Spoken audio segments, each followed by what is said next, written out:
I'd like to share my fears today.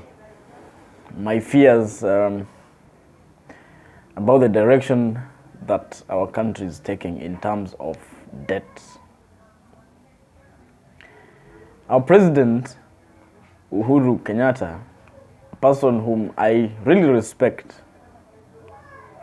in quite a number of aspects, but I really do not admire him as well on a few issues, among them debt. Ever since our president assumed office, he has been on a borrowing spree.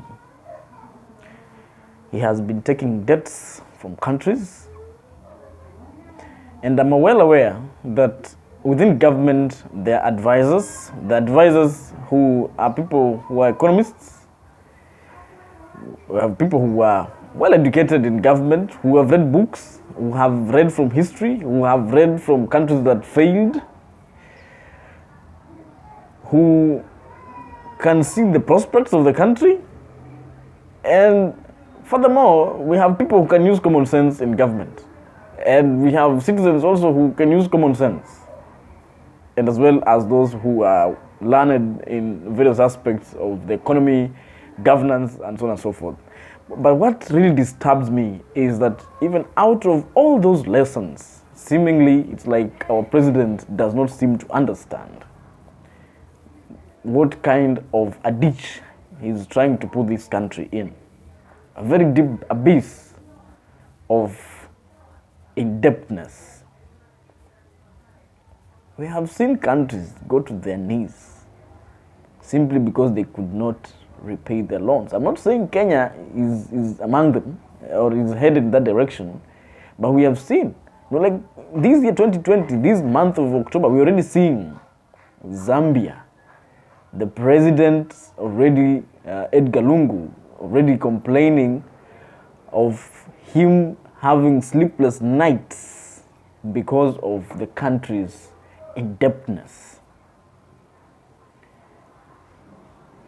Tanzania, on the other hand, under Magufuli, has taken steps to avoid taking debts, and we can see the kind of transformations that Tanzania is making without having to borrow money, simply by sealing the loopholes of corruption, giving corruption no safe harbor there and then. But not a president who simply is good at giving speeches about corruption, standing before a congregation and telling us, oh, my government, I've got my government. That is not what citizens want to hear. Citizens want to see action. Citizens want to see the government working for them, not the government lamenting on the problems that the country is facing. I'm afraid that my grandchild will find a disgruntled country, a country that is reeling from the stenches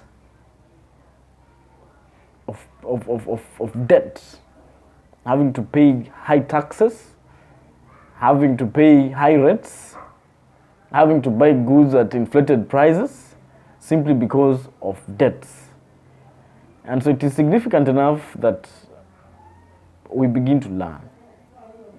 And the country needs to take a divergent direction